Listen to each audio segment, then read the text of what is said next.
Il Modica sbatte sul muro della Nebros e fallisce una inaspettata occasione di sorpasso offerta dalla clamorosa sconfitta interna del Milazzo.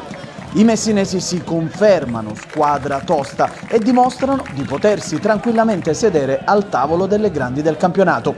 I rossoblù, nonostante una costante pressione, pagano la giornata opaca dei loro attaccanti e rimangono in corsia di sorpasso con la freccia accesa ma senza premere sull'acceleratore. La prima occasione del match è dopo 5 minuti. Condilà, a sorpresa dal primo minuto schierato da Ferrara, entra dalla sinistra, il suo diagonale esce di poco a lato.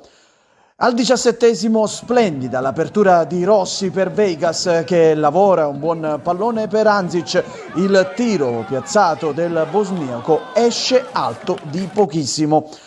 Passano 10 minuti e ancora lo scatenato Veigas che serve la corrente Aldair. Il tiro del centrocampista portoghese è debole e non impensierisce K. Minuto 37, da calcio d'angolo Arken ha sulla testa la palla del vantaggio, ma l'attaccante francese colpisce male la sfera e la alza sulla traversa. È l'ultima emozione di un primo tempo dominato in lungo e in largo dai padroni di casa, che però non riescono a concretizzare.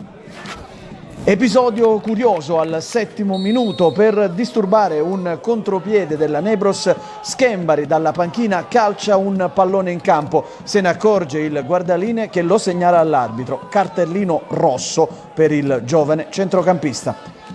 L'occasione più ghiotta della partita capita tra i piedi di Veigas al quarto d'ora. Anzic lancia in maniera perfetta nello spazio il giocatore di Sao Tomé e Principe che si presenta tu per tu con K, ma si lascia ipnotizzare dal portiere messinese, ignorando anche i compagni forse meglio piazzati. Al 33esimo Arken salta più in alto di tutti, ma si vede respingere il pallone a pochi centimetri dalla linea di porta.